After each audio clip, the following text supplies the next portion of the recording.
This is KSQD Santa Cruz 90.7 FM, KSQT Prunedale 89.7 and 89.5 FM, and ksqd.org.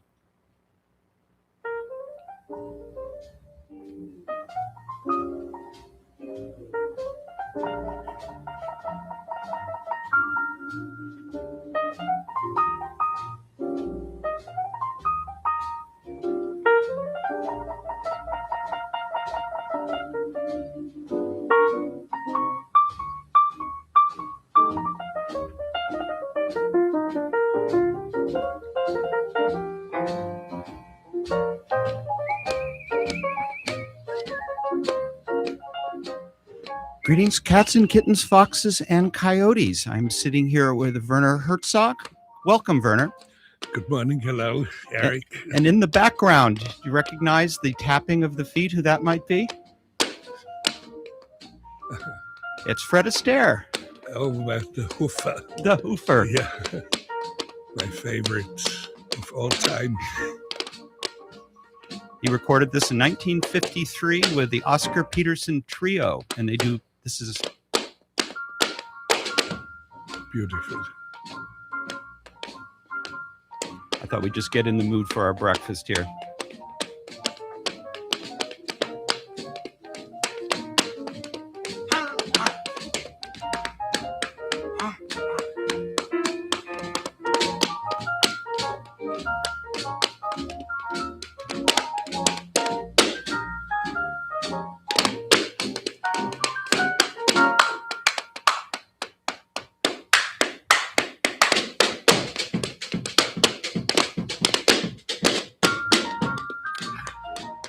Well, there's a cliche, Werner, a man who needs no introduction, but I'm going to have to do one anyway.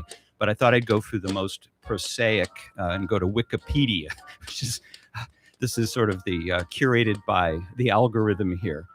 Werner Herzog has directed over 70 films, including feature dramas, documentaries, and short films since 1962.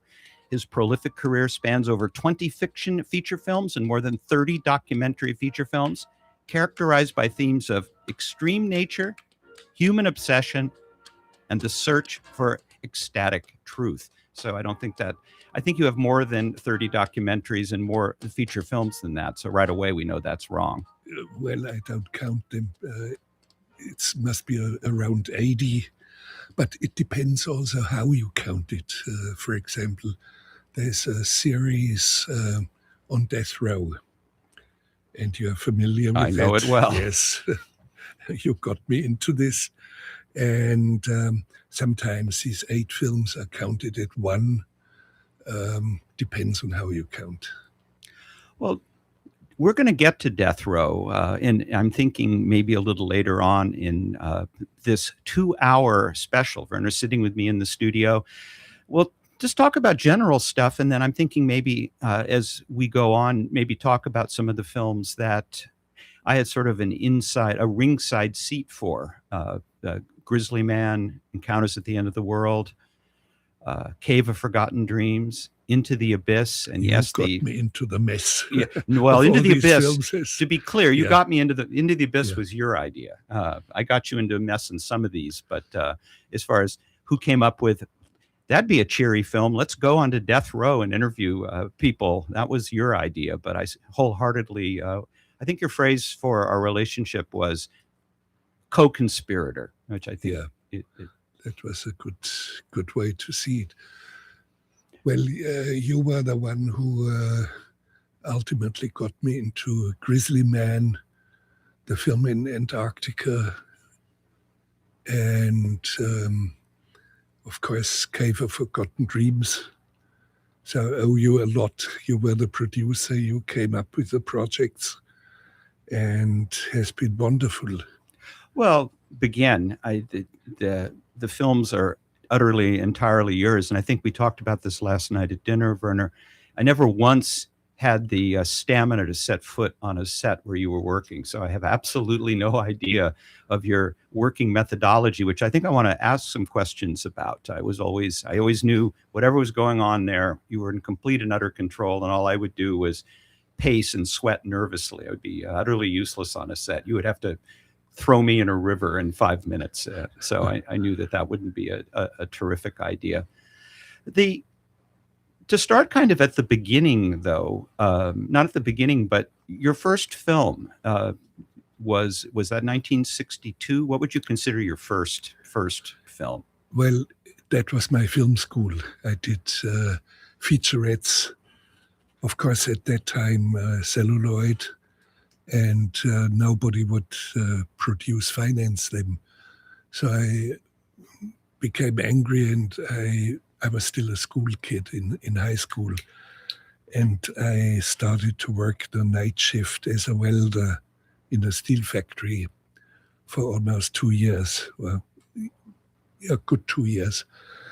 And I earned enough money to produce my own films. So, and of course, all of them have a lot of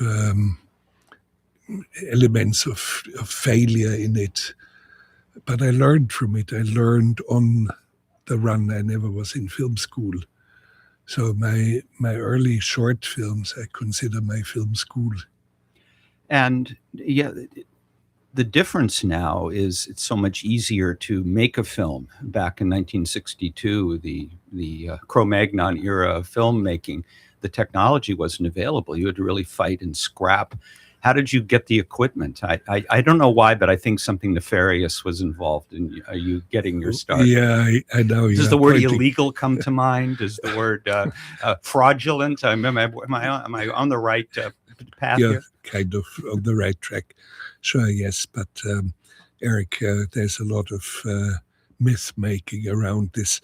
The incident was very simple. There was a predecessor to the Munich Film School. Film schools did not exist in Germany at that time. And it was called the Institute for Cinema and TV in Munich. And they had quite a good amount of 35 millimeter and also 16 millimeter cameras.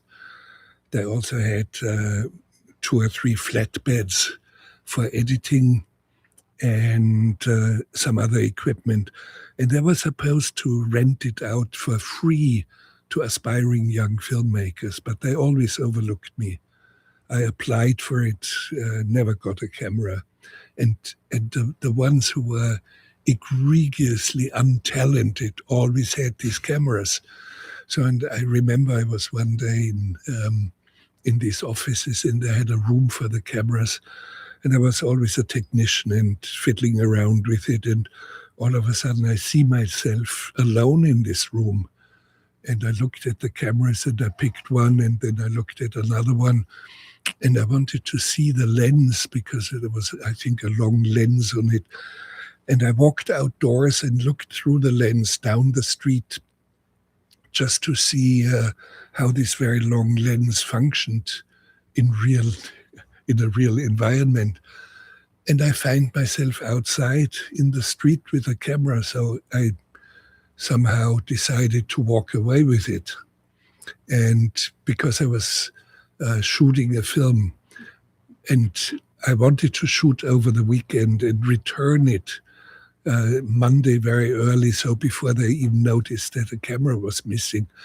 But then on Monday I was still shooting, and on Tuesday, so I didn't return it. And I had the feeling, yes, it was in right hands. I do not call it theft. It well, was walking out with a camera expropriation. and then not, okay, expropriation. Well, that's a kinder word, and it certainly, I think you've paid your debt to society over the subsequent 64 years.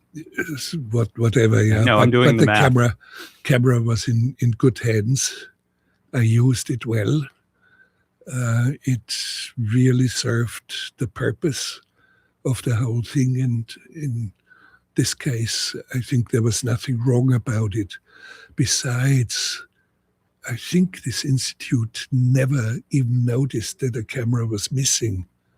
There was nobody ever searching for the camera. They were very sloppy, very unintelligent how they handled the whole operation. Later, there was a film school was founded in Munich, and Normally I hear that I stole it from film school that wouldn't accept me. It didn't exist at that time. I'm wondering though, you've carried this spirit forward, and you're now teaching a film school. You're tell us a little bit about that. It started, I think, with the Rogue Film School, but then that's grown into something wholly different. Well, yes, but I should speak about the reason behind it. I'm Sure. not a natural teacher, but there was such an onslaught of young people who want to learn from me, or being on my sets, or being assistants. And so I thought there was a duty out there, and I started the Rogue Film School, which was basically long weekend seminars, 3 days, sometimes 4 days seminars, but it was basically conversation, listening to the problems, to the visions, to the aspirations of young filmmakers, already professional young filmmakers. And now recently I've shifted more into inviting them into remote places outside of their comfort zone, including outside of my own comfort zone, and do workshops where they have to make a short film between 5 and 10 minutes, a short film within 9 days. They have only 9 days. And on the 10th day, they have to, or on the 9th day, they have to deliver. On the 10th day, we all watch the films. And it has been relentless. I mean, there's real pressure on them. And it's young filmmakers, already professionals from all around the world. We had 150 participants from 29 countries. And it's really fascinating to see them work. And nobody, by the way, is allowed to come with a little short story or a concept for a little documentary or whatever, film poem. It can be anything. Only in the very first meeting, I would tell them the basic frame. For example, I had a workshop in Puerto Maldonado in the Peruvian jungle, which I didn't know until the workshop. And I gave them as a frame, invent something within the frame, fever dreams in the jungle. So in other words, if somebody is planning a documentary, there was a indigenous village downriver, very, very lively, wonderful kids.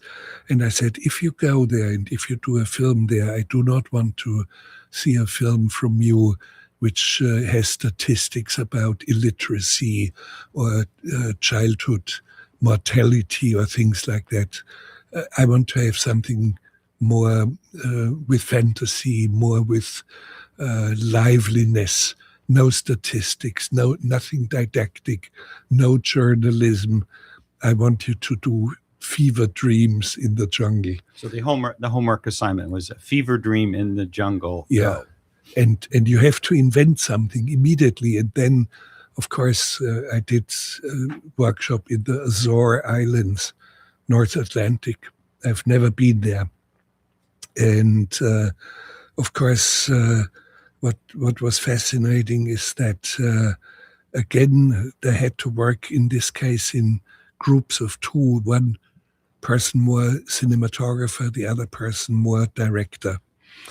And out of this collaboration, we had wonderful films. And you have no time to meditate and wait for inspiration. You have to function from the first moment on. It seems to me in one way the difficulty of making a film in 1962 when you started, due to the technology and the need to, quote, air quote, expropriate equipment. It's so much easier now that anybody can walk out with an iPhone, turn it on its side and film a film. But what it sounds like you're doing in this new school is you're adding another layer of challenge. So it's not easy to come up with something. Like in real life. You see, in real filmmaking, there's always pressure. You always have to be fast in being inventive. If something goes wrong, you better come up with a solution, a different dialogue, a different twist of the story within 60 seconds flat. So you have to be fast. But of course, what we are doing, like in the Azore Islands, when you arrive as a participant of the workshop, of course, there's a lot of things prepared. We have a hotel. Hotel is free for you. Food is free for you. Transportation is free for you. We prepare a database of local people who want to be actors in the films. Of course, non-professional, but very, very interesting faces, very interesting characters. You also get a database of locations, a lot of locations, and you can access it. And people sometimes complain, or in the media, or I hear they complain, it's expensive. It is fairly expensive, but you get away with a film. You get away with a finished film. And of course, the best films being selected by all the participants. They have a voting system, a number or a points system. And the 10 best of the films will be shown as a package at festivals like Locarno in Switzerland or in Berlin at the Berlinale. So it's not just the films, it continues. And they gang up and they continue and they do their collaborations beyond the workshop. Easy question. Why are you doing this? You know, it's not really for the money. I mean, the money pretty much goes into the program. You have to find yourself in the jungle or in the Azores with a bunch of hungry students looking to you for guidance. That's very demanding. That's a lot of work, and you don't have to do this. That is true, and actually I didn't, in this case, in the Azore Islands, I didn't earn anything because it went straight to my non-profit foundation. Exactly. So which this has to survive somehow. And, so this is unlike this fine radio station, KSQD, which is community radio, doing it for the love. You're doing this for the love, but clearly you're on a mission to enlighten and inspire a new generation of filmmakers. Well, that may be somewhere in the background, but ultimately it comes down to this enormous onslaught of young people who want to learn from me. And if I announce today I'm shooting a new feature film, I would need an intern or I would need a personal assistant.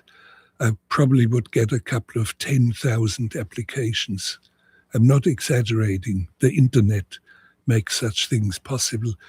And when we announce a workshop, there's a lot of people who want to participate.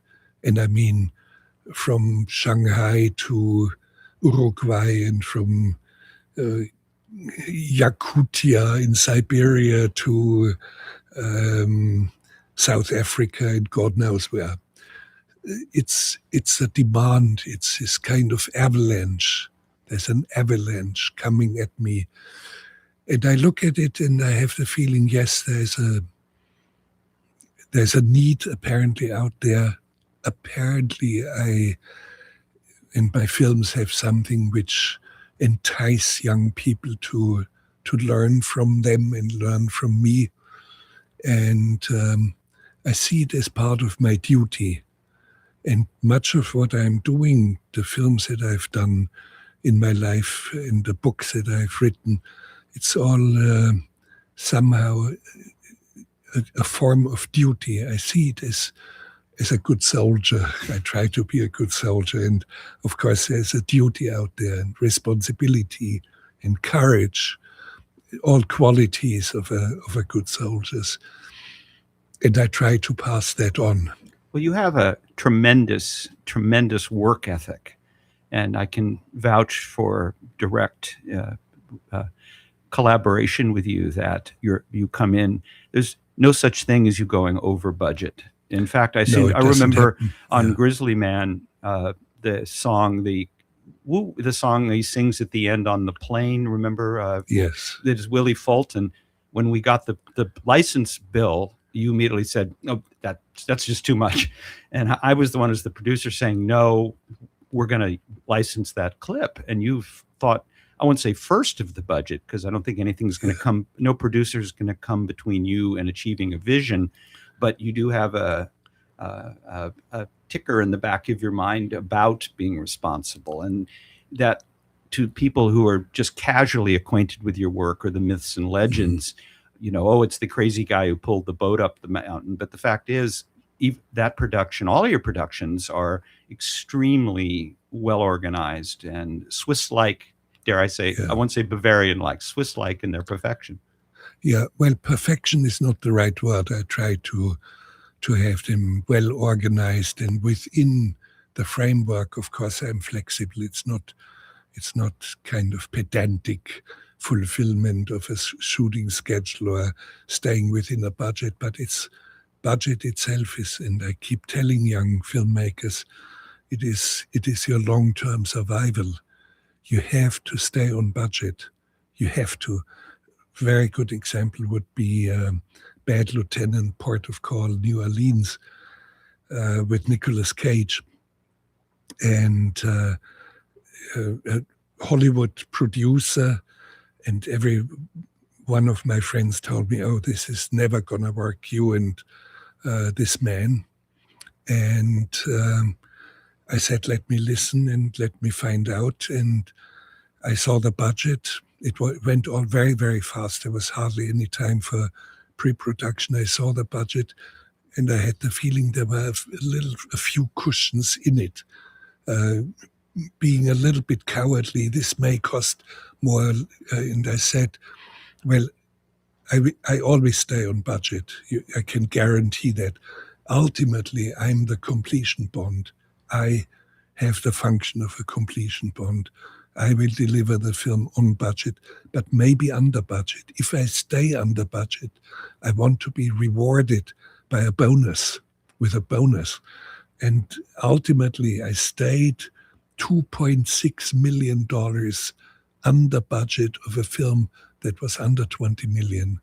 And that's unheard of in Hollywood. It doesn't exist. And Nicolas Cage, too, is, I won't say volatile, is a total professional, but he's totally quick, professional, absolutely present. But how shall I say, New Orleans and the production that had to be organized so fast had a few gaps, a few unknowns, a few risky elements in it.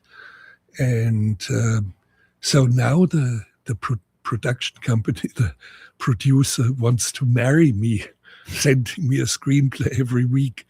And we have not continued because the screenplays were not really good.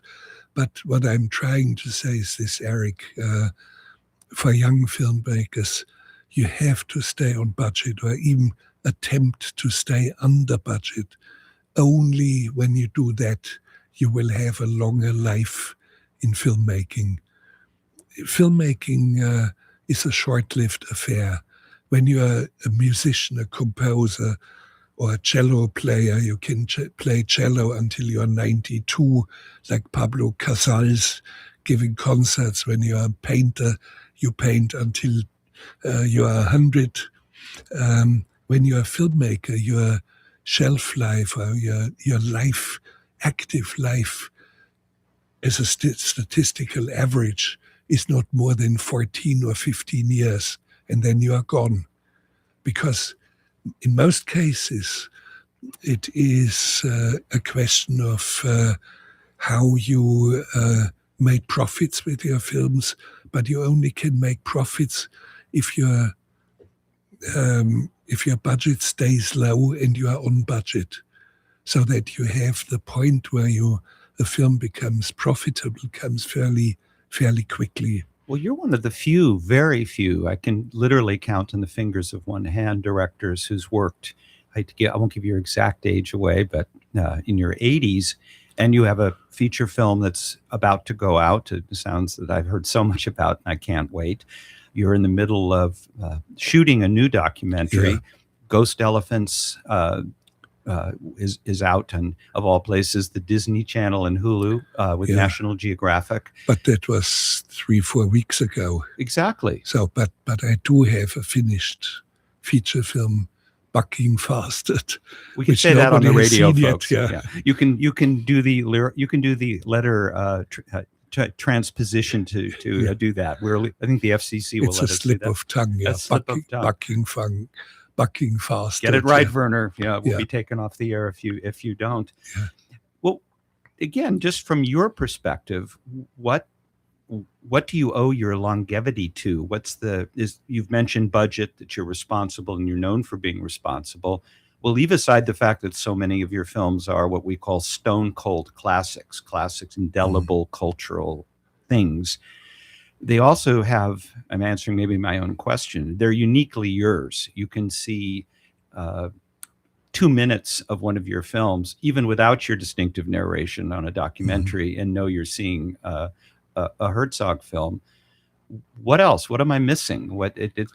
Because it's one thing to crank out great films in your 20s or 30s and then kind of go somewhere else, but you've kept at it, and your quality control is very, very good. Well, you have to make good films, otherwise you will not live very long in this profession. That's obvious. You have to be better than the others. That's what of course, who are the others in better? And so it's a murky terrain, but you have to, you see, when I do a workshop with young filmmakers, if I make a film, if I write a book, whatever I do, I have a clear idea about how it has to be. You see, I do not give lectures or little charity. When I give myself. So you put everything that's in you, you have to put into the next. I mean, everything. And probably that's part of the long life of the films. But there's also something strange. I recently saw parts of a fairly early film, Agirre, the Wrath of God, and looked to me as if it was made yesterday. And it was done something like 55 years ago, as if it was done yesterday. Completely fresh, completely.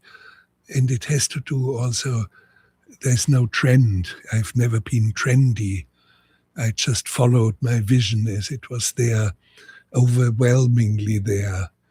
And that's how all of a sudden a film is out of its time. And when I look back at the films that were made in Germany or also Hollywood or in other countries, they all have aged. You can say, that was the 70s.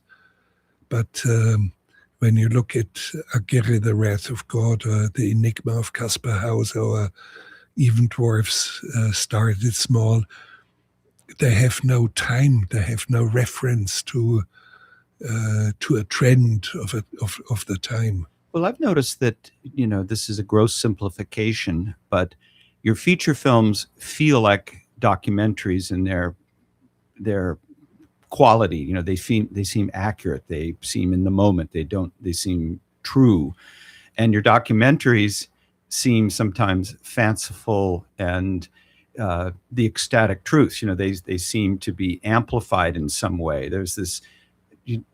It's an interesting juxtaposition between genres, really, and the documentaries have this wonderful theatrical, sometimes operatic quality to them, as do your features. But it all occupies this sort of shifting of terrain. If that makes sense.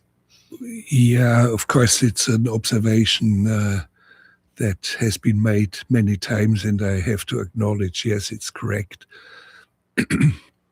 The feature films have something lively in it that almost resembles a documentary, and the other way around. The documentaries have elements of stylization in it that's purely feature film qualities. So For me, it's all movies, and I don't see a clear borderline. What should be a feature film? What should be a documentary? However, I think, and we together have always seen it in the films that we made together. We always saw, do not attempt to make a feature film out of it. Here we have. This is what it is. This is what it is. Although, for example, in Grizzly Man, the protagonist already was dead when we went into it 10 months later. 10 months. So, of course, it's not far-fetched to contemplate a feature film. And well, I remember, we've talked this appropriate time to talk about this is, to me, when Grizzly Man was conceived, I remember thinking this was a great project as a feature film. Leonardo DiCaprio knew Timothy Treadwell and was on his foundation. And I remember giving you, I think, the Vanity Fair article and saying, Werner, this would work there's not an actor who would not want to work with you. And I think Leonardo DiCaprio is a one man up in the battling a grizzly bear would be affordable. And then you came back, and you can fill in the rest of the story here. Now we can thank God on our knees that we did not do a film with Leonardo DiCaprio as a leading character. You cannot replace someone like Timothy Treadwell, and you cannot shoot with an actor a scene where the actor touches a real 1,000-pound heavy grizzly bear and sings a song to him. You just don't do it. And if you do it with digital effects, the Revenant, but exactly. it doesn't look right. There's something you immediately sense. So the decision, it stays a film with Timothy Treadwell, and it's not going to be a film with one of the great actors. You just don't do it. This is the second time in a week that Leonardo DiCaprio has come up in reference with you. We did last week. We were at the IMAX Theater for an enormously entertaining Q&A session after I had the privilege of having dinner with you at Margaritaville, up at City Walk.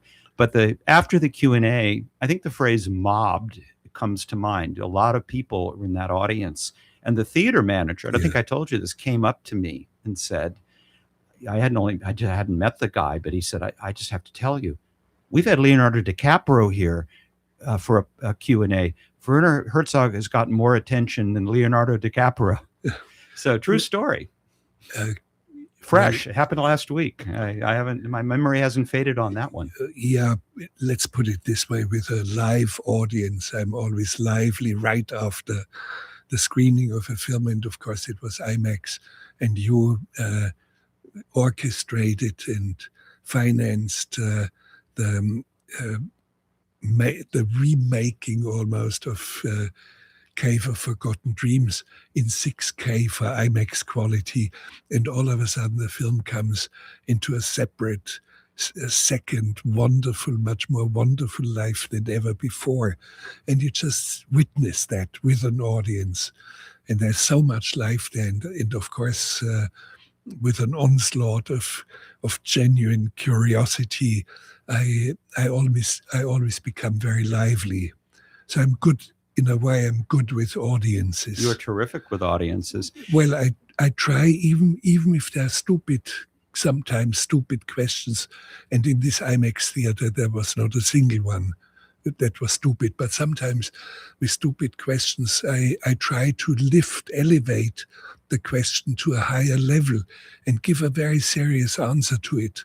So I respect the people who are out there. I would never ridicule a stupid answer. Well, when it was expressed and asked, I thought, boy, is that a stupid question last week, but I loved your answer. So I'm going to ask a stupid, but actually not so stupid question. Somebody asked you, do you dream?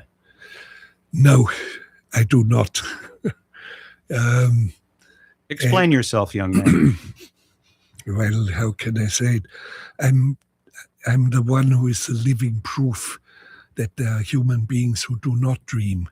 I think the shrinks all over the world claim that we have so and so many hours or minutes of dreams per night, but I don't. And of course, you can wake me up any time in the night, and my wife is here and she can testify to that. I never had a dream, period. And I wake up in the morning and I know I had not dreamt. In a way, it feels like a void. I feel it like a void. Man, you haven't dreamt again. What's wrong? Maybe because of that, I do have daydreams. In particular, when I travel on foot, then every mile is full with novels and incredible events and poetry and whatever. Not at night. I do not dream. And it is as it is. And maybe because of that, dreams play an important part in my movies. Well, the program director of this fine radio station, KSQD Santa Cruz, KSQT Prunedale, I notice I slipped that ID in there very skillfully, just before we started this broadcast, said that he and his wife saw Cave of Forgotten Dreams. And since seeing the film last week in this IMAX overwhelming experience, she's been dreaming of lions. So for a man who just does not dream, you've done a film that is inspiring dreams by channeling the confines of a dream factory. Or maybe this isn't, our title now is not correct. It's not Cave of Forgotten Dreams. It's Cave of Reactivated Dreams. Well, but I do have a more profound question about dreams. When you look at the frieze of lionesses, they all are at the prowl in the cave and they look at something, antelope or whatever, which we do not see. But we see their eyes and approaching something. And I asked this question, one of the scientists in France who worked in the cave, and I asked, do you dream of light? Because he has dreams of lions. Do you dream of real lions or do you dream of the paintings of the lions? And he says both. Sometimes real lions, sometimes they morph into depictions of lions. And it's a very beautiful way to look deep into a human being by finding out what do they dream, how do they dream, how do they experience it, how does it play a part in their everyday life now. And all these things are things that I'm missing. But you replace them, though, by inspiring dreams in audience, creating dreamlike images. I mean, the images from your films, when you won, and I'm bragging on your behalf because you're way too humble, when you, I won't say won because you don't win an award like this, you were acknowledged with the Golden Lion Achievement Award at the Venice last year. They did a short reel, not a short reel, about a 2-minute reel of totally indelible images, film where you see one shot and this is a Werner Herzog image from a Herzog film. And even if you don't know the film, just by the image itself, you're a great collector of images, a collector of transporting connections to art. It's the way I would phrase it. Well, but they are not planned. I'm not planning iconic images. They come along with a story. And besides, you see a golden lion for a Lifetime Achievement Award. Oh, lions again. Notice the connection here. Yeah. Synchronicity. Yes. But it doesn't have much value per se because Lifetime is something very amorphous. If it is for a very specific film, or a very specific achievement, fine. So it's more, it has a certain value, not so much for me, but of course it has value for the audiences. They somehow see it as a marker, or media see it as some sort of a marker. I personally do not see it like that. I immediately gave it away as a present. I remember Cave of Forgotten Dreams. We got an LA Critics Award, which you dutifully attended. You wanted to be there about as much as I did, which was didn't want to be there at all. Yeah, and, but it was specific. It was specific.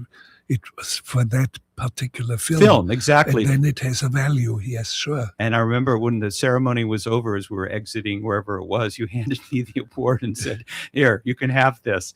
And then I have to confess, I don't know where it is either. We both had the same reaction to it. And Encounters at the End of the World, that it received an Oscar nomination for Best Documentary. Yeah. I think out of guilt, because they didn't recognize Grizzly Man, and then they wouldn't again recognize Cave of Forgotten Dreams. And that's when what I call the awards industrial complex, this whole culture of awards and giving things.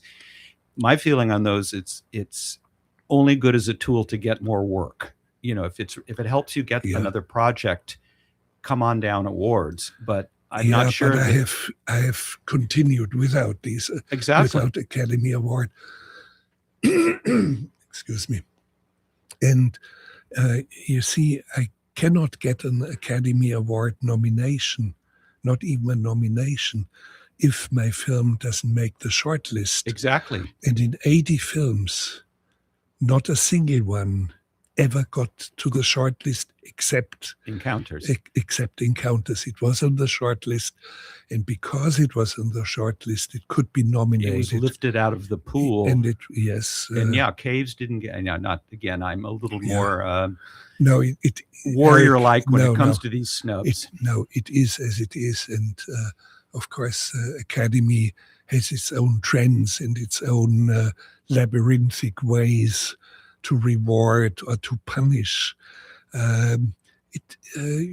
have to see the Academy with let's say a certain distance,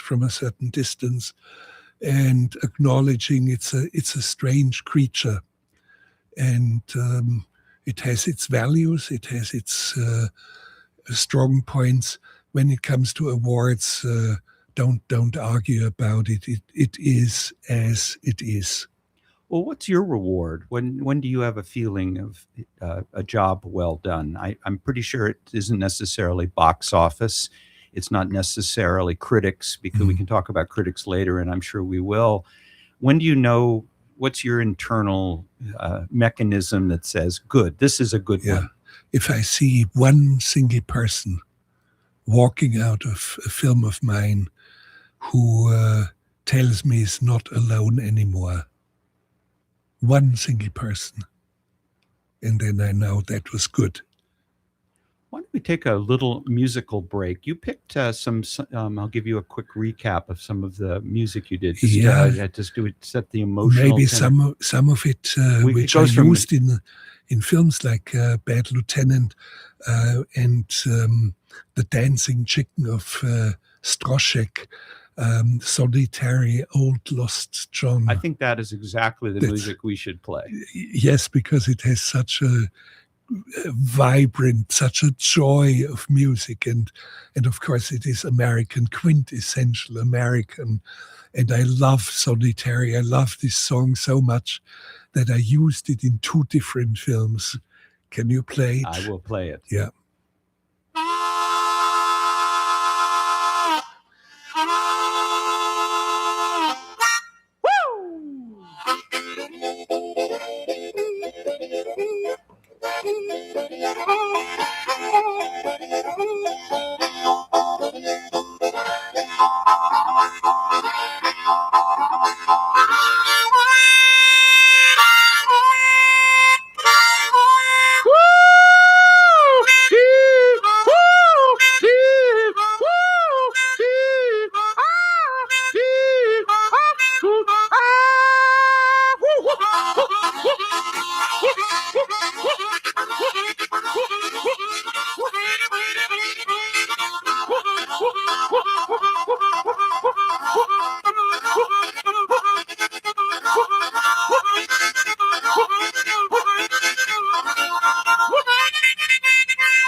Well, they don't make them like that anymore for many, many excellent reasons. What a great. You have an affinity for American termite art, the soft white underbelly of American culture. And it's come up again, this is a timely interview. Last week in the New Yorker magazine, there's a huge profile of Linda McMahon, who is the Trumpy, has been charged with dismantling the Department of Education by becoming the Secretary of Education. But in this article is a very interesting quote from you about wrestling. And there's a new film out on Hulk Hogan, and you appear in the film. So I have to ask on behalf of our listeners, when I think of wrestling, you're not the first person who comes to mind. So please enlighten us. Wrestling? Werner? What? Yeah, it sounds like a contradiction, but it is not. I have always said and maintained the poet must not close his eyes. You have to know the world in which you're living. And because of that, I try to go on a tour sometimes, like on television. I zap around and I end up with Here Comes Honey Boo Boo, WrestleMania and things like that, because they're so popular and they have to do with the underbelly of what our, let's say, the American society is all about. So there's a genuine interest. What is the world in which I live? And some more than 30 years ago, I kept saying and made statements in public, do not underestimate what's going on there, because apparently there's a new form of drama emerging, of course, completely performative, absolutely raw, vulgar, and performative. But probably ancient Greek drama had similar or primitive origins, vulgar origins. Take it seriously. And all of a sudden, 30 years later, 3-4 decades later, all of a sudden, what I said at that time starts to reverberate. And there's an echo. And that's why I was asked for a TV show on Hulk Hogan, who was in a way the quintessential WrestleMania figure. And of course, very imaginative in his performance. He was someone you have to take seriously, because this performative element all of a sudden translates into day-to-day politics. And I sensed something was coming at the horizon, but long time ago. Well, I can, dear listener, if you're listening to this is a 2 hour, no, 1 hour and 10 minutes left to go. Conversation with Werner Herzog. And I can vouch for your love of I'd like to say junk culture, because I remember you in my company's lunchroom coming upon you, and you were rapt, staring up at the Anna Nicole Smith show. And I literally said to you, what on earth are you watching, and why are you watching it? And you gave me the version of the poet must not avert his eyes. And that's really stuck with me. And you love, one thing people I don't think know, and it's maybe been asked, but I'll ask it again because I'm from the same city. You are a proud Angelino. You love Los Angeles. You've lived there for... Sure I do, yes. Well, that's a city that again, it's not what you would expect. Not that I don't know where I would expect you to live, quite honestly. But Los Angeles, and embracing it as you do, what do you find alluring about Los Angeles? Well, when you look at Los Angeles, it doesn't really have a center like Paris or Florence or Rome or whatever.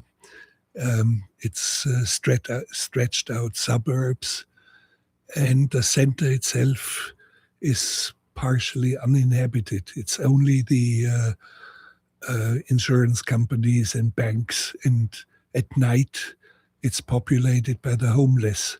It's an exaggeration to describe it like that, because of course people live there, artists are moving in there now.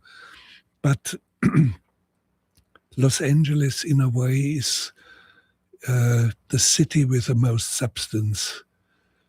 And I think not only in the United States, but possibly worldwide. And when I say substance, everybody immediately thinks, the glitz and glamour of Hollywood. No, I don't mean that. Although it's important, because collective dreams of the world are being created inside of Hollywood or inside of Los Angeles. But almost every big trend that has moved the world in the last half century originated from Los Angeles. And I want to name a few. The internet was born there. And I've been at the very place where the first router and connection was done from UCLA to Stanford. And the people who actually did this long time ago, in the late 60s, they're still around. Some of them are still around. And I spoke with them, and they're in one of my films. Reusable rockets are built within the perimeter of the city, SpaceX. You have Mission Control Center, Pasadena, which is only 30 minutes. Jet Propulsion Lab. Jet Propulsion Lab. It's just incredible. You have, for example, now recently, a few days ago, opened the new LACMA Museum, one of the most important museums now in the United States, arguably in the whole world. It's a new concept. It's an incredible building, an incredible culture, and you will see restaurants will move in, children will move in, because the subway station is going to open, and you will have families from East Los Angeles moving in with their kids. They have a playground. They are surrounded by art that's also exhibited outdoors. So,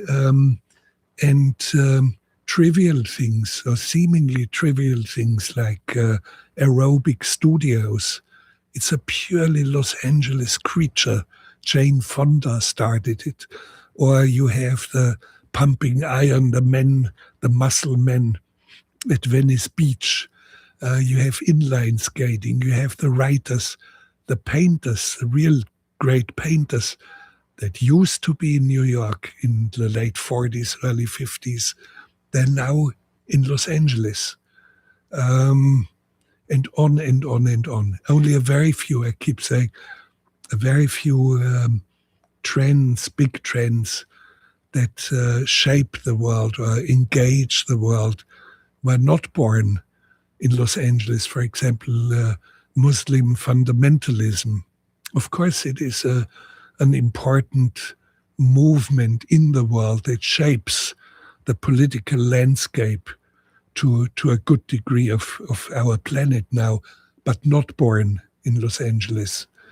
And of course, you have a few places in the world which may be equal or coming close to what Los Angeles represents. Shanghai comes to mind. Shanghai has this kind of incredible, vibrant culture, but it's basically culture alone. It doesn't have the rockets built within the perimeter, the reusable rockets within the perimeter of the city. I should. You brought up Shanghai. They just asked the Shanghai Film Festival, just as in the last 48 hours, have asked to screen the IMAX Cave of Forgotten Dreams. I should let you know. Yeah. So send it there. Yeah, okay. Let them have it. They Yes. may want you to come too, but I just want to let you. We just did get that request. So well, I share and a mutual friend of ours and colleague, Harlan Ellison, Yes. who was an absolute. He loved Los Angeles. He said it was the ultimate city for him, and certainly a wild man, who loved it. He loved it, and it meant the world to him when I remember screening you. I did in case you're just tuning in, I'm Erik Nelson with Werner Herzog. I did a film, his official biography called Dreams with Sharp Teeth, and there was a sequence where he, for the first time, had used a teleprompter to read from his stories. He'd never used the machine before. And from the moment we started rolling, he just was phenomenal. And I remember sharing some of the footage with you, and you said you were very impressed. And I was on the phone with you, and I said, let me see if I can get Harlan on the phone. And I put you on hold, tapped in, I've got someone you'd like to talk to. And then your distinctive voice came in. Harlan Ellison was rarely surprised or rarely impressed, but that literally made his year. He was so thrilled to get your compliments on his performance and general Harlan-ness. But Erik, you have the talent to put the right people together, let's face that. And more so as a producer of films, you have the talent to get the right story into the hands of the right people. And I have 3 examples, and all are you and me. Cave of Forgotten Dreams, but it started with Grizzly Man, and we had Encounters at the End of the World. So it was you who got me into touch with the right stories. Well, it's again just casual. I still vividly remember the first time I met you at the Jackson Hole Nature Festival. I had just seen My Best Fiend, your film about Klaus Kinski, and I remember watching that film, and because I was producing a lot of quote television documentaries, realizing, my God, he's a reality TV star. His narration is great. Everything about the film worked for me on, I dare say, on a commercial level. So it was in the back of my mind, and of course, when I heard Sonny Terry and the Dancing Chickens and Stroysek, I definitely was a huge fan of yours. But then when I saw you by yourself standing watching the moose during this film festival, and I remember saying to the person with me, that's Werner Herzog. And then I walked over, and I think I used the F word. I said, what are you doing at this effing place? And then you explained to me what was going on. And the rest, as they say, is history. But it wasn't any great genius on my part and the fact that you live because you live in Los Angeles, you live very close to our offices. So, and to be honest, I have to confess to you, Werner, we conducted our own rogue film school because you'd come over to do dubs and do things that would help just advance whatever you needed. And in exchange for that, you'd have lunch with me and my colleagues, which of course elevated our game tremendously. So it just seems very inevitable. It doesn't seem to me, I look back and think, ooh, this giant leap. If Werner Herzog comes back and says, the story of Timothy Treadwell, I want to direct this documentary, there is no rational, sentient human being who would say, oh, no, that's not a good idea. Of course, that's an easy decision. And the fact that the material was laying on my counter was why? Because I was doing animal attack films for Fox Television, from the same people who bring you Honey Boo Boo and all this other stuff. So it all sort of came together in a very organic and just inevitable fashion, I think I'd like to say. So yeah, it was easy. It's been easy. This is the top of the hour. I need to do what we call maybe I can get you to do something. I'll ask you. I'll produce you here, Werner. I'm just going to, there we are. Hang on just a second here. Let me see if I can get this up. There we are. We have to do a station ID, and I would be honored. Okay. I've written something for you, a station ID on this thing. If you could just let me have a look at it. Yes, take a look at it. There we are. So, this is Werner Herzog. You are listening to KSQD FM 90.7 in Santa Cruz, 89.5 in Monterey and Salinas, and 89.7 in Prunedale. Where is Prunedale? Somewhere here in the yes, vicinity. Nearby. It's near. Okay, yeah, I have to discover it. This is a radio station that contains many multitudes. You must hear for yourself. All right. Your check is in the mail. So yeah, let's just see here. Hello? Go ahead. You're on the air. I am. Yes, you are. Old friend here, listening. Turn off that radio. To me? Yeah, there we go. How are you? Werner? Jewel Palovak, remember? Yes, sure. Jewel. Jewel. How are you? How are you doing, Jewel? You know what? I'm doing really well. I've been enjoying listening to your melodic voice, Werner, on Erik's show. And I just called in to say hello, and makes me think fondly of, even it was a hard time for me, fondly of you and I and the crew in the wilderness. Yes, wonderful times, and I have it present as if it were yesterday.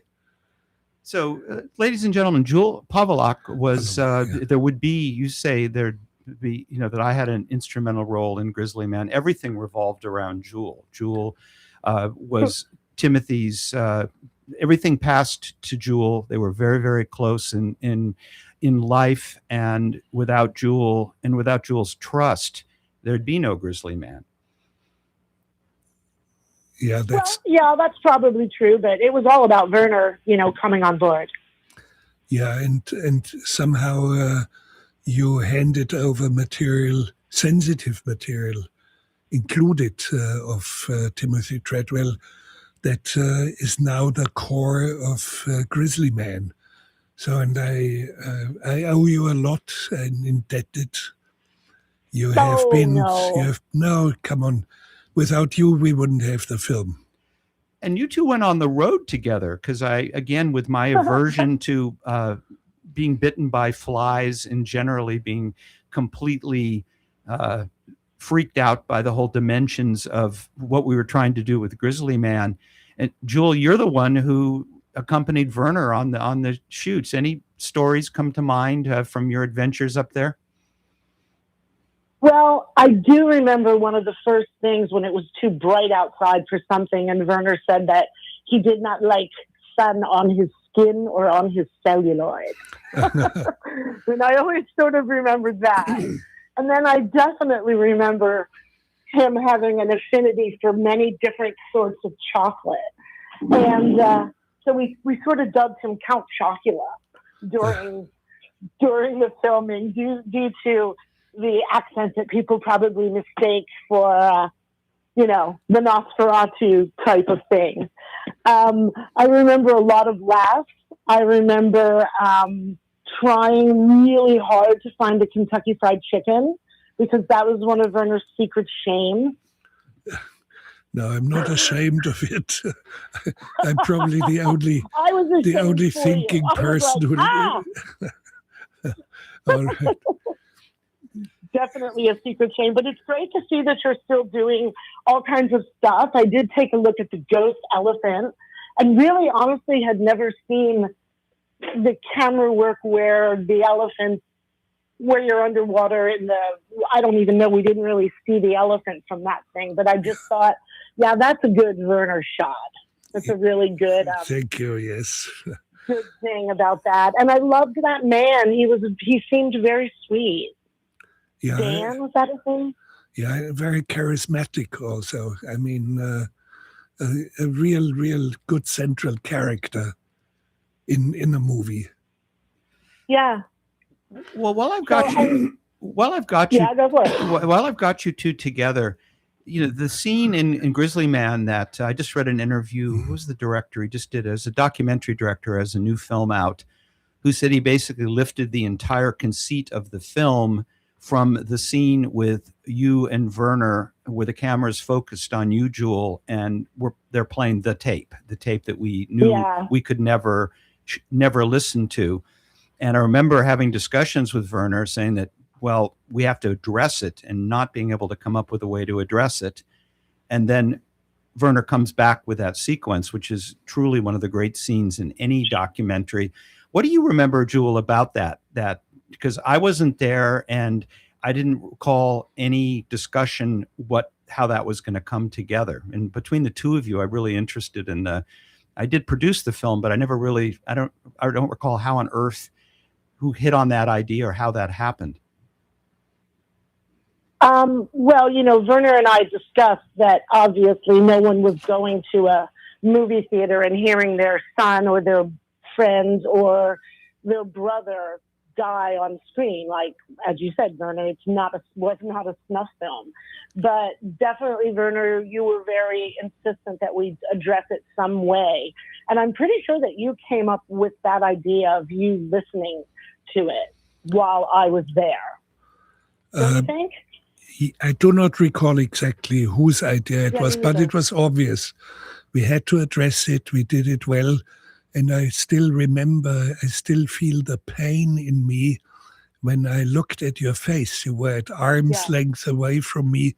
You tried to read from my face what I heard, the horror that I witnessed. And you try to read from my face, and it pains me when I see this moment on film, and sometimes I don't need the film to see you in front of me. It pains me to see you like that. Oh, well, I appreciate it because, you are definitely one of the kinder souls I've ever met. And I feel pretty much the same way, is that I don't have to watch Grizzly Man to remember looking at you while you were watching or while you were listening to that. I don't. So I guess that's something that in our brains we'll share forever, because the one thing I do remember is I don't remember how long was it? Like 5 minutes? Maybe 2, 3. It's in 2 to 3 minutes at that. It's very, very quick. 2 to 3 minutes. Yeah. I couldn't, like I said, I just don't know. But I do remember you taking off the headset.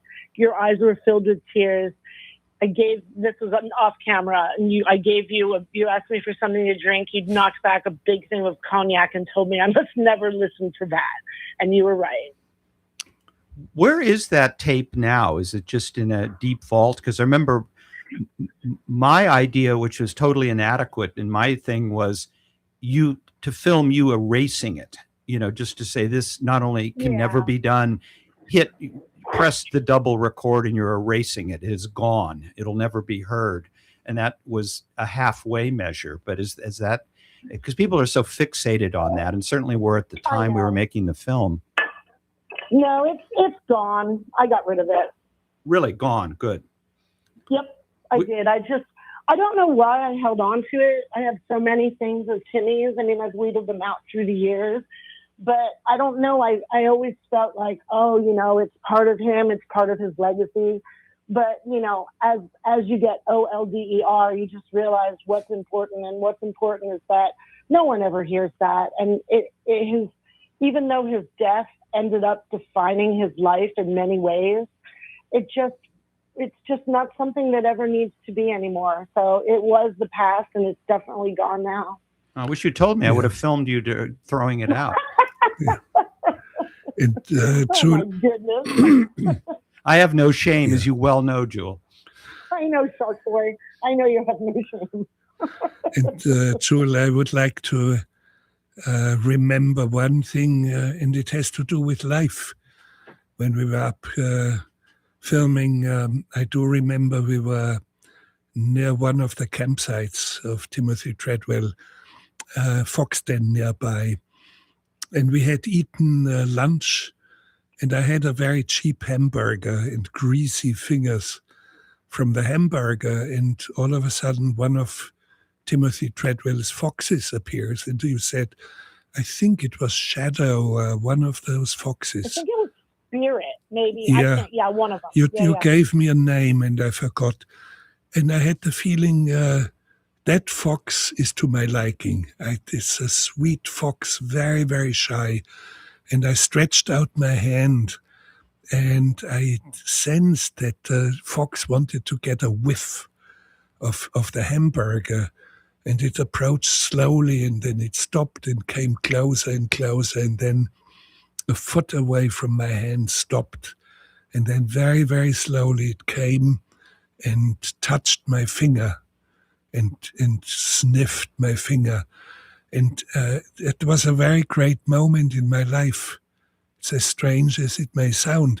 I felt like Michelangelo's God touching Adam, the birth of Adam, touching the finger of Adam, his creation.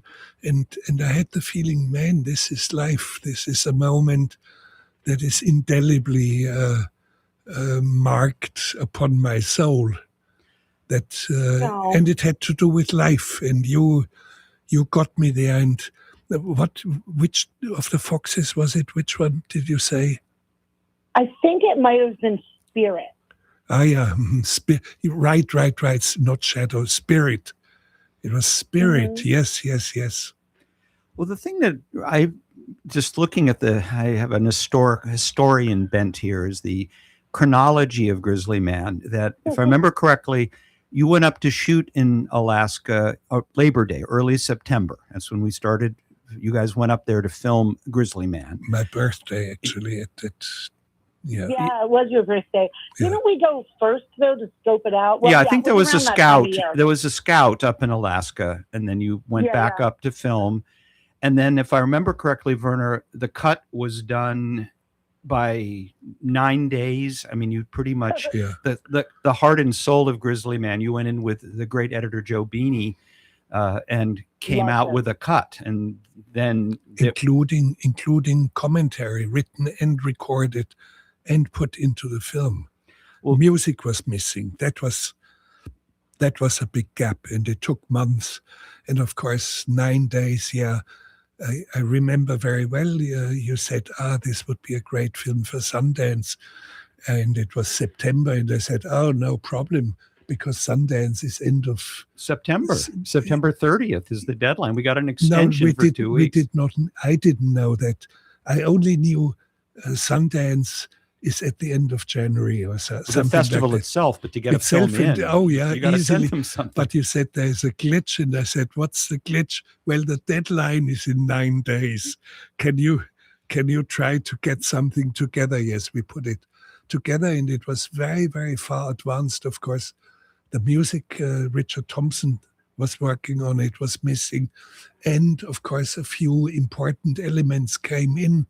I remember, for example, a sequence which, Jewel, you didn't want to give away for the film, where Treadwell rants against a big rant against the park rangers and names, and of course you don't do that. And I decided I would bleep the names out or speak over it. Here he names names, and we will not reveal them. And I speak over it. So it was an elegant way to do that. And the soundtrack for Grizzly Man, Joe Beanie was a fan of Richard Thompson's, as I was, and I have this enormous library of Richard Thompson concerts, most of them unreleased. And Joe scratch tracked it. He dropped the Richard Thompson music in just so you would have something to work with. And then in the case of Stockholm Syndrome, became very attached. But I remember the entire period you were cutting that film being utterly terrified, and you may not remember this, but I would not watch it. I would not come in. Yeah. I wouldn't look at it. I was so terrified about the whole prospect. And I actually sent the Discovery executive, Phil Fairclough, who was allegedly the network who was paying for it. I said, you go in and look, tell me how it is. And then he came out just like shaking his head like, oh my God. And then finally, way, way into the process, I remember it was 4 a.m. I knew I had to watch what the movie was. And I went out to my little garage screening room, put the VHS in and watched the first cut. And if somebody had said after that Grizzly Man was going to become what it became, I would have said, yeah, that's a fair cop. It was so indelibly powerful, just the combination of everything. And, when we talk about this now, it's illuminating into art, because you think how this film has this stature and this gravity now. And I just remember it just being a series of problem, solution. We need to get it to Sundance. Oh, well, we happen to have a lot of Richard Thompson laying around. Then it was early December. We had no choice to compose music in advance because Sundance was in 5 weeks. So that's when we convened with our local hero, Henry Kaiser, putting the musicians together, improvised session where enormous pressure was put on Richard Thompson to improvise the music. But remember precisely, we need 23 seconds here. We need this and we need that. And to up the ante, of course, I brought a camera crew in to film it. Why? I do not know. To create a second film in the edges. But it all seems so just inevitable now. Yeah, it fell in place. Yes, it sure did. And, when you think Timothy would have been proud of that movie, and even, people that knew him that wouldn't come, that didn't participate in the film or everything was just like, yeah, sounds crazy, but he would have liked it. He would not have liked the rant because, he had a really great relationship with the Park Service. And that's really why, But he was out though that you would film each other. But it's fun. I mean, I'm at peace with it. What? Yeah, and Werner, the narration writes around all of the really virulent stuff, assuming no one in the Park Service are lip readers, they won't know who he was naming. I did think about that after the fact. And I do remember the final, the Sundance premiere of the film. And again, it was an out-of-body experience because, Werner, I went intensely into your film school, coming from a television background where I was coming from. The idea of a feature film, a feature documentary that people would watch in the dark, the lights would come down and the thing would work on it, the rhythms of a feature film and the rhythms of your kind of film put against the story that I had lived with and Jewel and I had lived with, the whole thing. And I remember I hadn't had a chance to see the film yet because of my innate cowardice. Like, well, I hope this thing's good. Let's see what they say. With Roger Ebert sitting behind us, thinks of the film.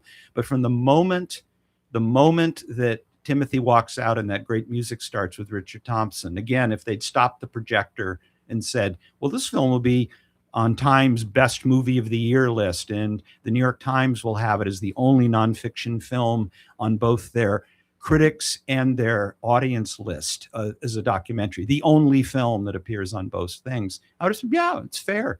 It transcended all of us, I think. And Werner, do you find that with your work, that even though you're the guy, sometimes the thing lifts off beyond your expectations? Well, I didn't expect anything. I sensed there was something big, but I had seen very, very few excerpts of Timothy's videos. And most of these videos he used himself. He did a few shows himself, and it was cute bear cubs, and mostly cute bear cubs. And I had the feeling beyond that there must be something much deeper.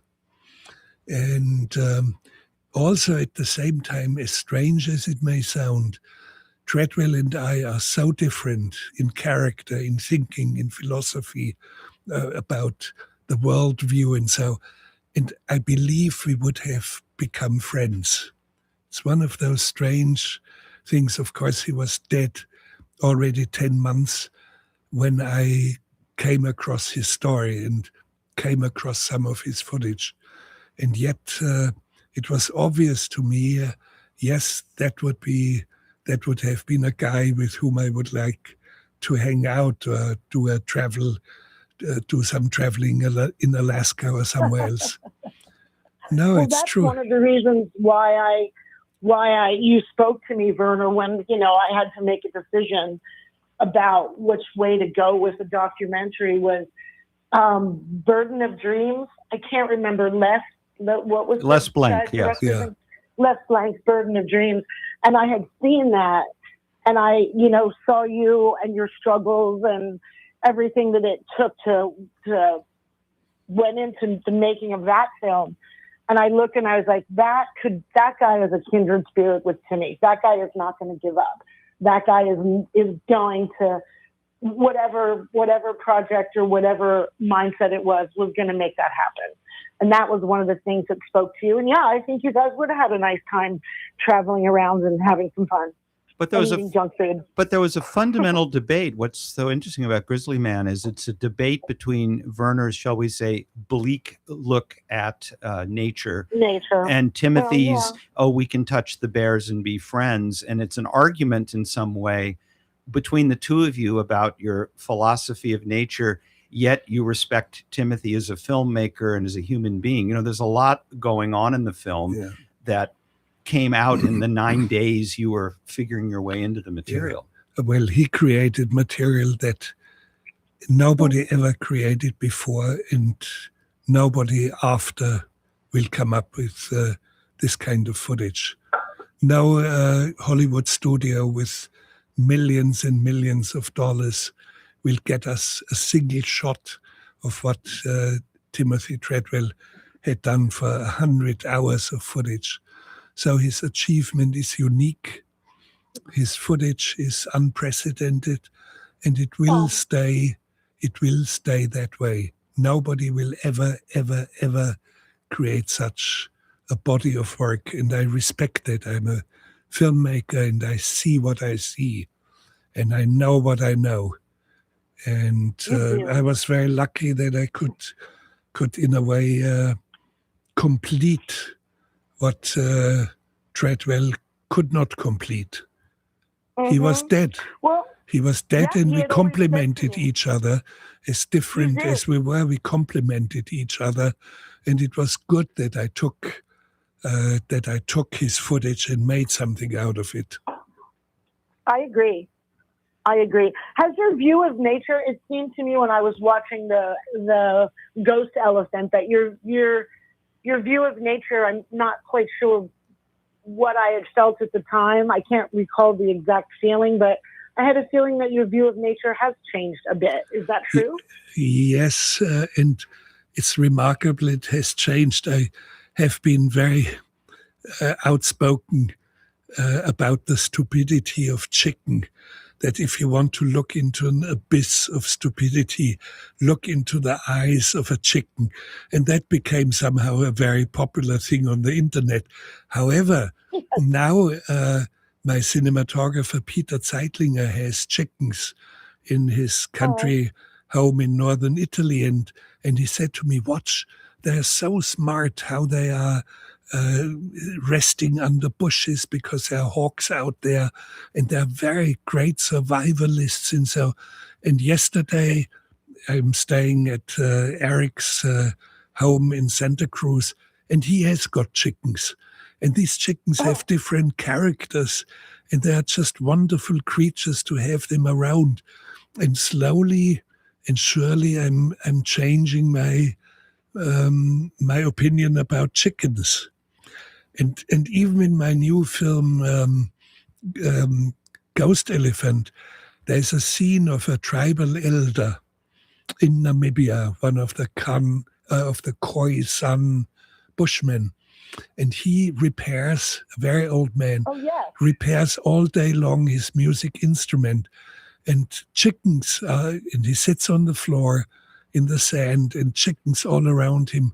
And all of a sudden I realized there was something special. And in my commentary now, I say, without pressure of time and tasks, repairing your music instrument, sitting on the ground, surrounded by chickens, it cannot get any better than that. So that's what I heard. And I was just like, seems like Werner's had a little bit of a chicken epiphany. Well, it's not only chicken epiphany. I'm prepared at my age still to learn, and still, if I have better evidence, to learn and to change my mind. So that's something I would advise anyone who is growing old like me. Respect what you see, respect nature, respect opinions, and you have to stay flexible enough to even change your opinion. That's what life is all about. Well, that doubles back to what we were talking about earlier, longevity and the secret to you still doing vibrant, great work. Again, hate to drop your age, in your 80s. Yeah, 83, let's face it, which is fine, yes. I'm doing all right. Yeah. And I'm as active as ever before. I have a finished feature film, Bucking Faster, that I just released. Grizzly Man. I started filming in Mexico and Austria, yet a new film, and I'm starting to write a book within a few weeks. And I have 5-6 feature film projects simmering somewhere. I keep them at bay. I have to do the things that are really urgent. I always do what comes at me with the greatest vehemence. So, but there's a lot of good stories that I have in me. Well, Jewel, I'll let you go because but I think it's safe to say, Werner, again, without Jewel and Jewel's trust in us, and specifically trust in you, there'd be no Grizzly Man. That she is the true mother of Grizzly Man. Yeah. Jewel. Well, thank you. It's been a pleasure chatting with you, Werner. Take good care. Take good care, Jewel. Yeah, you too. Have a great day. Thanks, you guys. Bye-bye. Bye-bye.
Some more to serum yourself. Because Lisa won't tell me what flower it's from. Excuse me.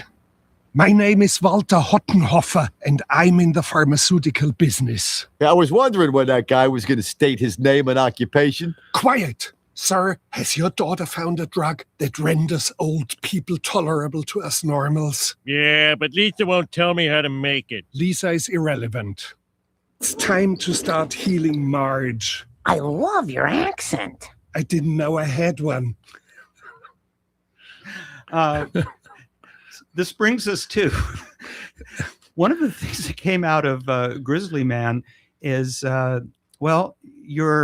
you've become, it's hard to say this with you actually looking me in the eye in the studio, but a larger than life character. One of my favorite appearances you did is in Parks and Recreation. It was a cameo where Aubrey Plaza and Chris Pratt, who I forget the characters they play in the series, are looking for their first home together, and I believe you're the landlord. So here's the exchange between the three of you. It says here there are 12 closets, 3 bomb shelters, 5 dumb waiters, 2 3/8 baths, no kitchens. So fairly standard layout. Cool. Is that a staircase to nowhere? Yes, it is. Good eye. What was this place? Remember the Pawnee doll head factory? This was a doll head factory? No, this was a holding cell for people who went insane on the assembly line. They write pretty good. There has been this, and I'm guilty of it too. In the film we did that you kindly voiced my dinosaur epic, Dinotasia, where I always wanted you to narrate the film because I knew it was the one thing that would drive the Discovery Channel absolutely insane if I came up with an idea for their multi-million-dollar project and I had a chance to get the material back, and that was my first choice. And I wrote sort of a temp script for you, assuming you were going to punch it up and do your own thing, and you were like, nope, I'll just do this, and you narrated it, and the rest is history, word for word. So I was an early adopter of the how do you separate, you enjoy being a character for someone who's so serious, has done so serious work. You were smiling and laughing when I was playing those clips back. Well, it doesn't fit with No, I enjoy everything that has to do with cinema, acting included. Writing, directing, editing, you just name it. But what you didn't play was something that I added. I asked, can I add something? Oh. And they said yes. And I said, it's going to be less than 30 seconds. And I said, can I look straight into the camera? And so I speak into the camera. I think I know what you're going to say. So this place has had 0 offers? People seem to be scared off on account of it being haunted and disgusting. After 47 years living here, I decided to move to Orlando to be closer to Disney World. Was that? That was my invention. I decided to move to Orlando to be closer to Disney World. But you've given us so many treasures. This again from The Simpsons. Cut forever the puppet strings that have made you dance like a psychotic Pinocchio. One more time for that. That's just too good, Vernon. Cut forever the puppet strings that have made you dance like a psychotic Pinocchio. If I've now injected the phrase psychotic Pinocchio into the discourse of America, I've done my job well. But there are people out there who, you had an opportunity. Well, it's a true story, I confess, Werner. We're at the end of the interview, so you won't stalk off when people say, well, what's Werner like? And I said, well, there's a movie called Reacher. And, Werner can bring this on. So this is a quick excerpt from Reacher. Jack Reacher. I was in prison in Siberia. I spent my first winter wearing a dead man's coat, a hole in one pocket. I'd shoot these fingers off before the frostbite could turn to gangrene. Can I count your fingers, please, sir? But tell me about that. I mean, I just have to ask, is you're working with Tom Cruise on a big mega Tom Cruise film. How on earth did that happen? What was the experience like? Well, I was invited. Christopher McQuarrie, the director, and Tom Cruise had watched, I believe it was a film by Harmony Korine. And I play a part, I think it was, I'm not in Gamow, but which film was it? Maybe, well, anyway, I do have a rant, a dangerous rant against my own son and my own children at the kitchen table. And it was impressive for them. And they said, we need somebody who scares an audience, who spreads horror, terror from the screen. And we are convinced you can do that. And I said, sure, yes, it comes easily. Easily folks, to me. I folks, can do that. I can absolutely attest to that. I've never crossed swords with you, but there's been times when I think one of my quote unquote suggestions got that. I was going to chew my fingers off. No, come on, Erik. When we are having a controversy or difference of opinion, we sort it out like grown-up men. You see, you have an argument, I have an argument, and of course I listened to you quite well when you had an argument, and I had the feeling, man, yeah, he's right. I'm in a way right as well, but he's more right than I am. So I sort things out in a very straight way, not sneaking around, no violence, no intimidations, nothing like that. So yeah. So that wasn't typecasting in Reacher. Yeah. Then, so now in Jack Reacher, the whole part has to do with spreading horror. I really have to scare you, and all the other villains in the film, they open fire. They have big assault rifles. They yell. They do fist fights. I don't even have fingers anymore. I don't have a weapon. I only have my quiet voice. I do not yell. I speak very, very calmly, and I really scare the audience. Well, and speaking of film appearances, I spoke with a friend of mine. We've had dinner, Mike Miller, and he said, there's a lot of people out there who have probably only seen Werner Herzog and only know of him through his appearances in this particular epic. Look what I brought you, as promised. What exquisite craftsmanship. It is amazing how beautiful Beskar can be when forged by its ancestral artisans. Can I offer you a libation to celebrate the closing of our shared narrative? Can I offer you a libation to celebrate the closing of our shared narrative? You couldn't just say, you want a drink? Well, that was a written dialogue, and it was not written by me. So it's good text. But it has a good caliber. That's what I want to hear in a film like that. Well, it has beautiful. It's beautiful, and it's Herzogian. There's many, and we should talk about that as far as memes. I mean, again, not only star of The Mandalorian, but now the penguin meme from our encounters at the end of the world, which somewhat escaped me, but then it became inescapable. I can't. Would you? What of all? What's going on with that? It is puzzling, but puzzling for one reason that normally is not being taken in consideration. Erik, we made and released this film 18 years ago. Correct. 18. The film has been released, had a This wide is Encounters audience. at the End of the World, folks. Had a wide audience and had an Oscar nomination. And why is it, that 18 years later, all of a sudden, a small little segment of that film goes through the roof, becomes viral, but I mean almost from one day to the next, or from one week It explodes. to the next. It explodes. What is going on in the internet? So that's strange. Why didn't it explode 18 years ago, or let's say 8 years ago, or 5 years ago? Why now? And it exploded in a way that even the White House used it. And I say fair usage. It has.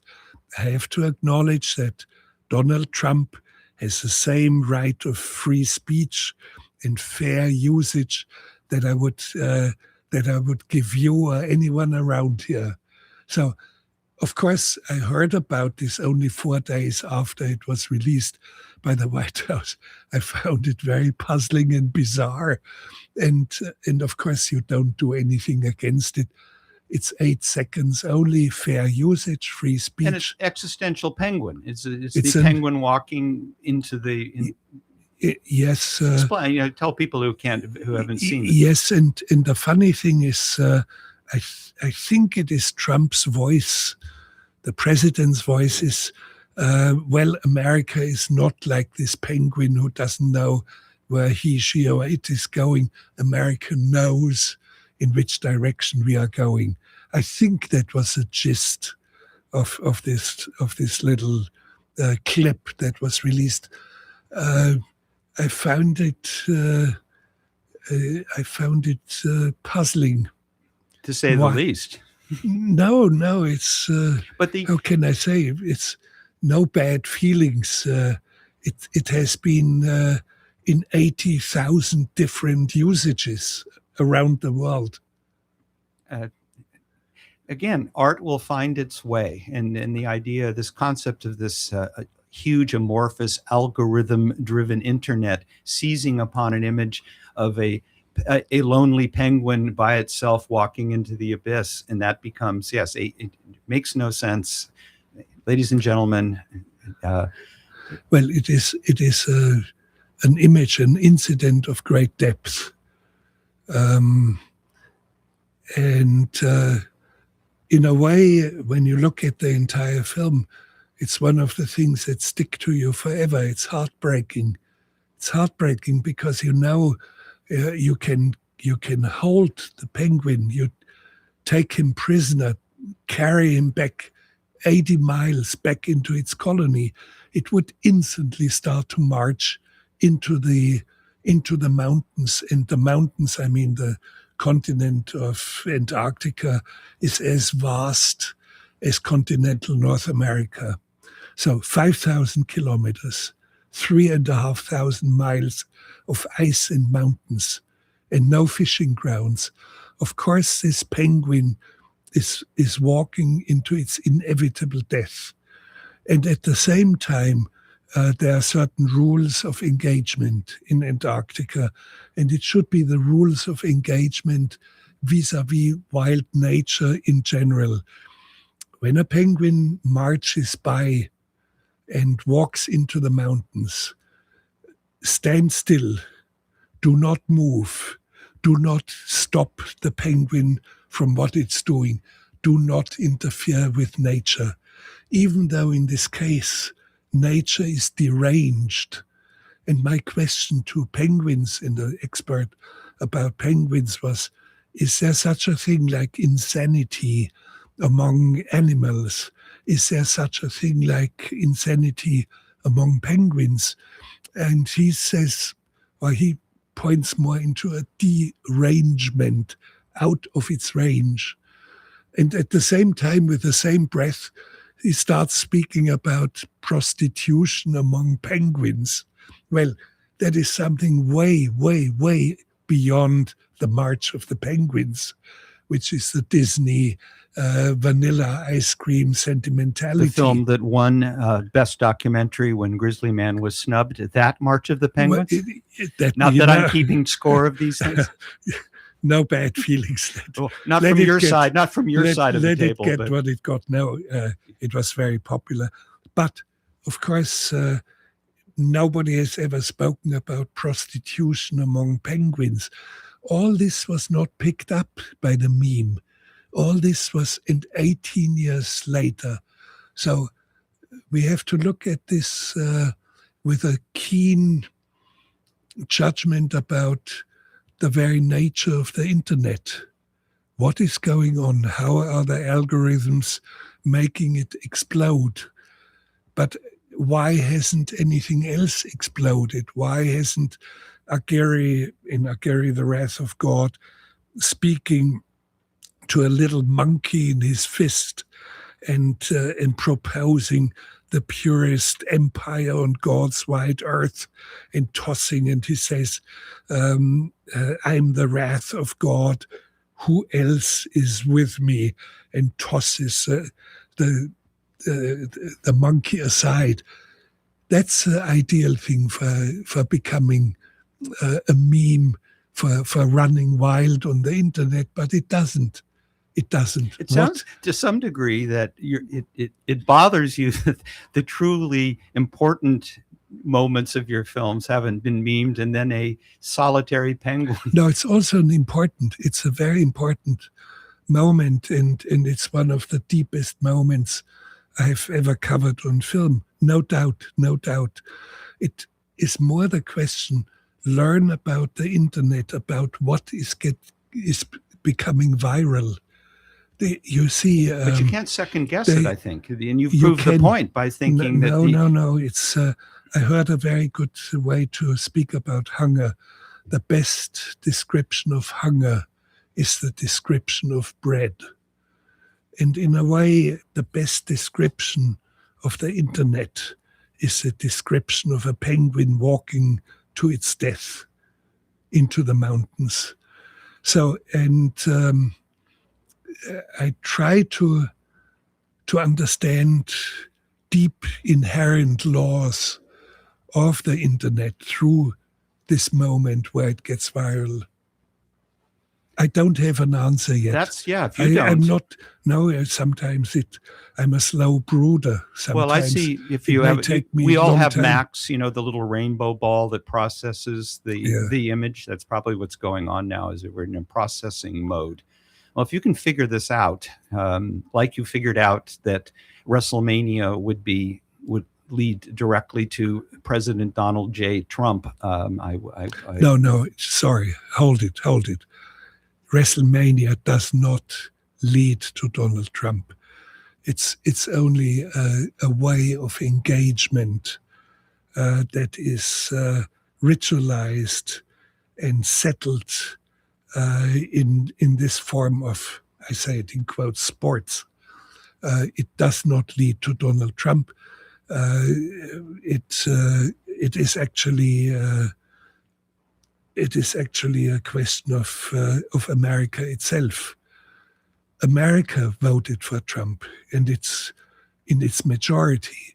Not only does he win the presidency, he wins the popular vote, he wins Congress, he wins Senate, and he has much of the Supreme Court appointed on his. It doesn't mean that the Supreme Court has to be on its side, and it's remarkable how the Supreme Court maintains its independence.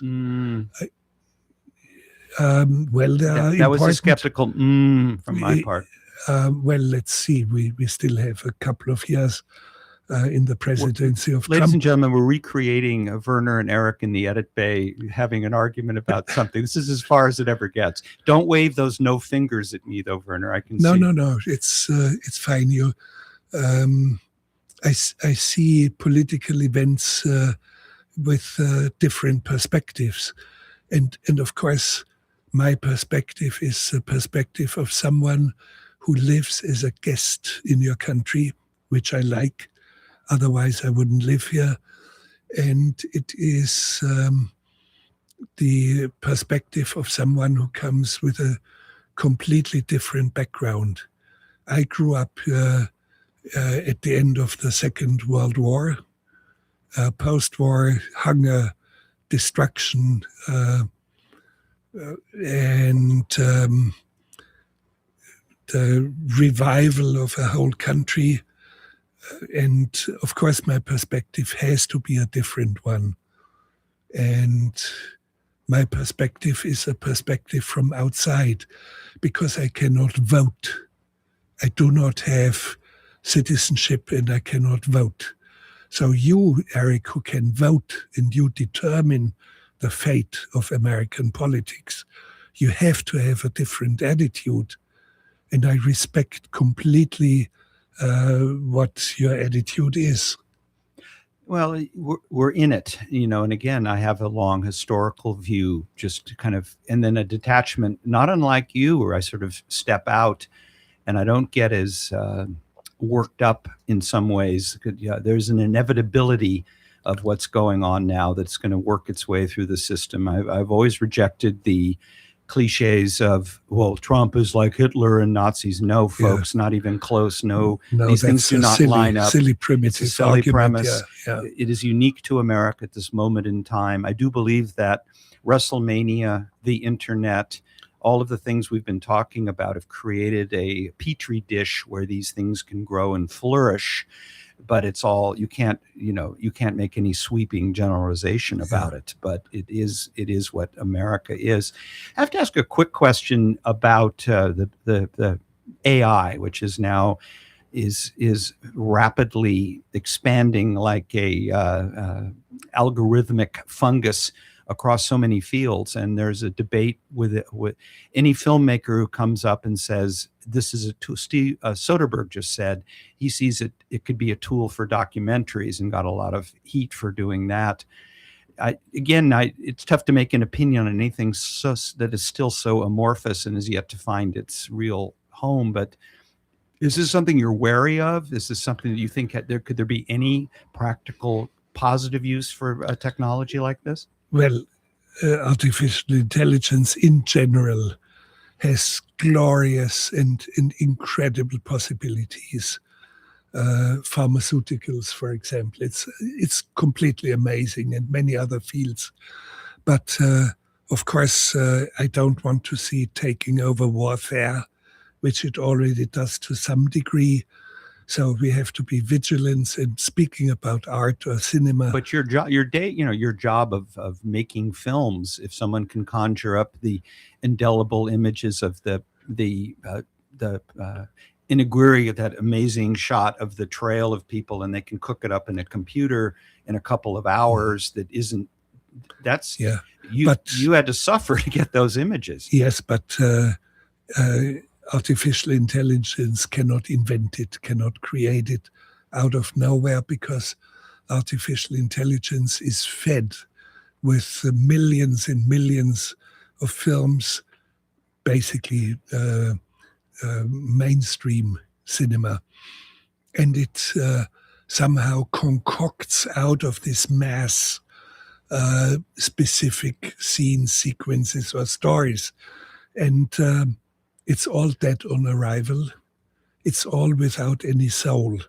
So it will never have anything that you would consider soul, or, for example, soul of a conversation that we have. Artificial intelligence cannot do it, and they actually tried. There's an endless loop. It goes on until infinity. Me and the Slovenian philosopher Slavoj Žižek being in a philosophical conversation. It's absolutely nonsensical. It's a endless conversation with full recognizable sentences that make no real sense as a conversation. It's dead, completely dead. It's only mimicry.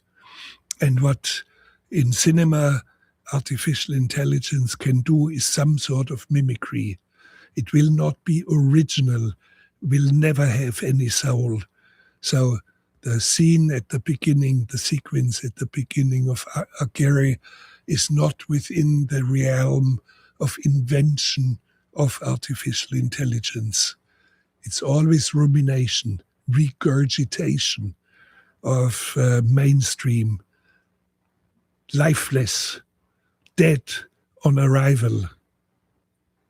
Well, I think that wraps up lifeless, dead on arrival. I think is the way we like to inspire our listeners. And Eric, we've covered. Should be a more joyful note. Well, we're not completely done yet, but no, it's we've covered a lot of ground here. We've talked about prostitution in penguins, your lack of digits in the movie Reacher, your close bond with Homer Simpson, and I did not know that you conjured up the line about going to Disney World, which is my favorite line in that. And I thought, boy, someone really knows Werner Herzog really well to give him that line, and I'm very impressed. I have a sense of not self-irony, but I have a sense of humor. People always think I'm the gloomy Teutonic doomsday sayer, but I'm not. And people think, oh yeah, he's a frightening guy. Actually, Lena, my wife, is here with us in the studio. She will testify that I'm a fluffy husband. Is that true, Lena? I see you over in the corner. Very sweet man, yes. Very sweet man. So we hear it from the from 30 years. 30 years. Yeah. 30 years. 30 years together. Yes, Not a single bad day. Not a bad day. Well, it's been a delight to have both of you in our studio. Werner, you've done the bulk of the talking. You've been listening to a wonderful conversation with Werner Herzog, and because we're actually a live radio station, we need a little time to reset for what's coming up next. And I'd like to say I know what it is. It's KSQD Santa Cruz. That's exactly right. Do I read it Yeah, correctly? Go ahead. Yeah, try. Just improvise something here, Werner. No. It's wonderful that these stations exist. And it has shifted back into radio. Much of intelligence discourse today is happening in radio.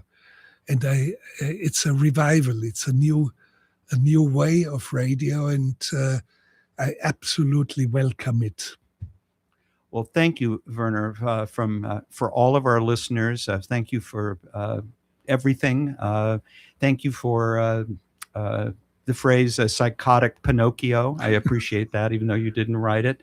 You are listening to the aforementioned KSQD Santa Cruz, KSQT Prunedale. We're going to go out with a great piece of music that Richard Thompson improvised in Grizzly Man. This was sort of the climactic music, but it sets sort of a nice way to go out. And Werner, thank you. And thank you, Erik. You've been very kind to me.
KSQD Santa Cruz 90.7 FM, KSQT Prunedale 89.7 FM, and translator K20HGE Monterey 89.5 FM.